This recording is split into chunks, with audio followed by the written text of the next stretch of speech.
मैं कोमल नेहा, जैसे कि आप सभी लोगों के साथ मैं पहले भी आ चुकी हूँ और कुमार मनोज जी के साथ भी पहले भी बात कर चुकी हूँ, और आज फिर से हम लोगों की मुलाकात भी हुई है और कुछ सवाल हैं मेरे मन में जो कि मैं पूछना भी चाह रही थी। तो जैसे कि पहले कुछ सवाल थे तो मैंने पूछे, उसका जवाब बहुत अच्छा दिया है कुमार मनोज जी ने, तो मैं चाहती थी कि फिर से उनसे कुछ सवाल करूं। जैसे कि अभी एक प्रभाव में बहुत दिख रहा है खाटू श्याम जी का, ये देवता हैं, और जैसे कि मैं सभी धर्मों के लोगों के साथ जुड़ना है मेरा, और मैं बैठना उठना रहता है, तो कई लोग उनके खाटू श्याम के काफ़ी भक्त हैं जो कि जा रहे हैं। तो कौन है ये खाटू श्याम जी, और ये कहाँ, रामायण से हैं, महाभारत से हैं, कहाँ के देवता हैं ये? थोड़ा सा खाटू श्याम जी के बारे में बताएं। कोमल नेहा जी, सबसे पहले तो मैं आपका जो जिज्ञासा है जी, उसके लिए आपका मैं धन्यवाद करूंगा कि आप मतलब एक मतलब धर्मों के बीच की एक कड़ी हैं कि आप मुस्लिम प्रांतीय संयोजक हूँ मैं, मुस्लिम राष्ट्रीय मंच से। मुस्लिम राष्ट्रीय मंच से आप प्रांत संयोजक हैं जी, और उसके बाद आप हिंदू माइथोलॉजी में इतना इंटरेस्ट रखती हैं, ये बड़ी बात है जी। तो आपने जो मुझसे प्रश्न किया है, मैं इसका आपको बहुत अच्छे से उत्तर देना चाहता हूँ। हमारे दर्शक भी जो जानना चाहते हैं वो लोग भी सुने, अगर उनको इसमें थोड़ा सा भी इंटरेस्ट है तो। खाटू श्याम, जी बिल्कुल, खाटू श्याम एक बहुत ही महत्वपूर्ण महाभारत कालीन देवता हैं या व्यक्तित्व हैं या किरदार हैं, कुछ भी आप कह सकते हैं। महाभारत का युद्ध हुआ जी, तो उस समय एक पात्र जो बहुत चर्चा में आए, उनका नाम होता है बर्बरीक। अच्छा। ये बर्बरीक जो है वो महाबली भीम और उनकी पत्नी हिडिंबा, उनसे एक बेटा उत्पन्न हुआ घटोत्कच। घटोत्कच की पत्नी मौरवी, जी, मौरवी से पैदा होते हैं ये बर्बरीक।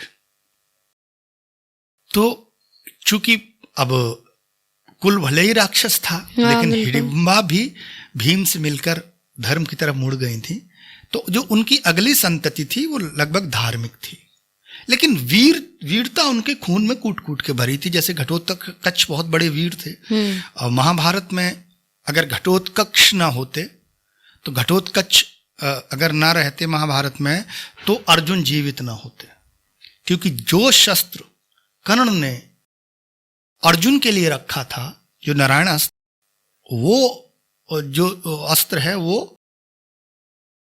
घटोत्कच पर चला के उनको मार दिया था, तो उस वजह से अर्जुन सुरक्षित बचे।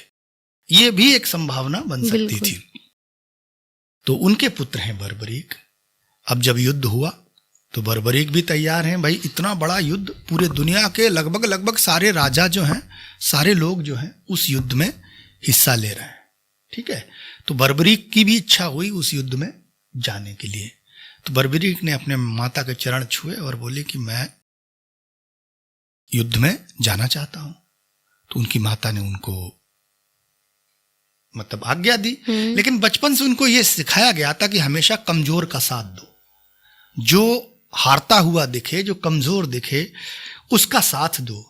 तो उसने एक ही शिक्षा पाई थी, और उसने जो युद्ध कला थी, जो मतलब दैत्य कला या जो जिसको राक्षस कला कहते हैं, मायावी कलाएं, वो सब सीख रखी थी, और कृष्ण को वो अपना गुरु मानते थे बर्बरीक। तो बर्बरीक चले कृष्ण को, चूंकि कृष्ण भविष्य दृष्टा हैं, युद्ध से पहले की तैयारियां चल रही हैं, अपने अपने ग्रुप में लोगों को, राजाओं को लोग जोड़ रहे हैं। कृष्ण चले, बर्बरीक आ रहे हैं, कृष्ण उनकी परीक्षा लेने पहुंचे। तो कृष्ण ने उनसे ब्राह्मण का भेष रख के पूछा कहाँ जा रहे हैं? तो उन्होंने कहा महाभारत के युद्ध में कुरुक्षेत्र जा रहा हूं। वहां तुम्हारा क्या काम? बोले मेरे पास ऐसे 3 तीर हैं जिससे मैं पूरी महाभारत एक ही बार में खत्म कर दूंगा। बोले अच्छा। बोले क्या कौशल दिखाओ जरा, हम भी तुम्हारे तीर देखें। तो उन्होंने कहा कि ये जो पेड़ है ना, इसके पत्ते जो हैं, मैं एक ही तीर में सारे पत्ते बेध दूंगा। तो कृष्ण को कहा उसकी परीक्षा ली। तो कृष्ण ने एक पत्ता पैर के नीचे दबा लिया, उसने तीर छोड़ा तो उसने सारे पेड़ के पत्ते उस एक तीर से छेद कर दिए, सारे बिंद गए। और कृष्ण के पास आके तीर आ गया तो बर्बरीक ने कहा पैर हटाओ, उन्हें पैर को चोट पहुंचा देगा ये तीर। तो कृष्ण ने पैर हटाया और उस आखिरी पत्ते को भी बेच दिया। कृष्ण अचंभित रह गए। कृष्ण ने कहा ये तो और था भी। और वो कह ये रहा है कि जो कमजोर पड़ेगा मैं उसकी तरफ से लड़ूंगा, तो युद्ध हो ही नहीं पाएगा, क्योंकि अगर पांडव जीत गए, मतलब जिस दिन बहादुर पड़ गए उस दिन वो कौरवों की तरफ से लड़ने लगेगा। तो कृष्ण ने मतलब उससे ब्राह्मण वेश में उसका सिर मांग लिया। उसके कहा कि अब मतलब तुम मुझे कुछ देना है। उसने कहा मैं आपसे बहुत प्रसन्न हूं और मतलब जो दक्षिणा आप कहेंगे मैं दूंगा। तो कृष्ण ने कहा कि ठीक है, तो दक्षिणा में मुझे तुम अपना सर दे दो। तो बर्बरीक ने कहा कि ठीक है, लेकिन शर्त यह है मुझे महाभारत युद्ध देखना है, मैं महाभारत युद्ध देखूंगा। ठीक है, कृष्ण ने उसको एक पहाड़ी पर रख दिया। और महाभारत में दो ही व्यक्ति ऐसे हैं जो इस युद्ध को देख रहे हैं। एक संजय, जो पूरे युद्ध का जो सार है वो धृतराष्ट्र को बता रहे हैं कि ये हुआ। हर दिन वो दिन भर युद्ध देखते हैं और शाम को जाकर धृतराष्ट्र को सारी चीजें दिखा दी। तो उनकी जो देखने की क्षमता है संजय की, वो बहुत विराट हो गई है। दूसरी क्षमता यही उन्होंने भगवान कृष्ण ने बर्बरीक को दी। तो बर्बरीक पहाड़ी से सारा युद्ध देख रहे हैं और पूरा युद्ध देखा। युद्ध के बाद कृष्ण उसकी दक्षिणा से इतने ज्यादा प्रभावित हुए, क्योंकि कृष्ण समझते थे कि बर्बरीक का रहना इस युद्ध के लिए निश्चित तौर पर ये सब कुछ समाप्त हो जाएगा।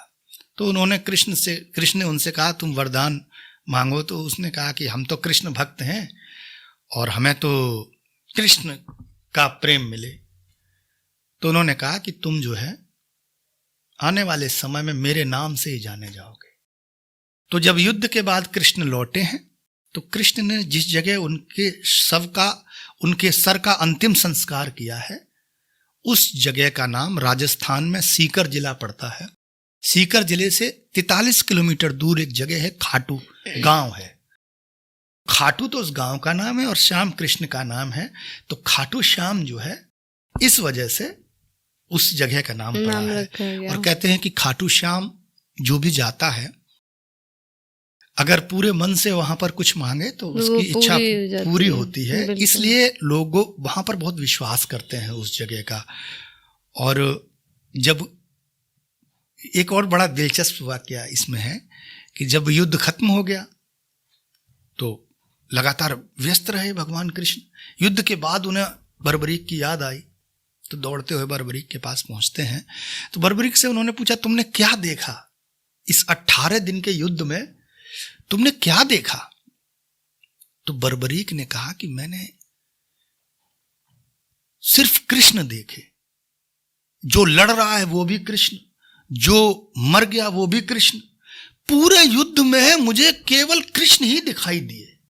तो आप सोचिए कि बर्बरीक के पास कितनी सूक्ष्म दृष्टि थी कि वो उस प्राण तत्व को देख रहा है, उस चीज को देख रहा है, इंसान के भीतर की जो आत्मा है उस तक वो पहुंच रहा है। इसलिए जो खाटू श्याम है उनका महत्व बहुत बड़ा है। इसीलिए उनका नाम भी कृष्ण के नाम से ही जोड़कर और कृष्ण ने चूंकि उनको वरदान दिया था कि मेरे नाम से ही आप हमेशा जाने जाओगे, तो उनके नाम से लोग जानते हैं। तो बहुत जो लोग थोड़ा पढ़ते लिखते हैं वो तो सब कहानी समझते ही हैं, और जो नहीं पढ़ते उनके लिए ये मेरी तरफ से बिल्कुल छोटा सा उत्तर था जो आपने पूछा, जो कि बहुत अलग था, मतलब कहीं अभी तक सुना नहीं था जी। तो आज सुन के अच्छा लगा। और आप जिस तरीके से जवाब देते हैं वो तो मतलब काबिले तारीफ है। धन्यवाद। जी बिल्कुल।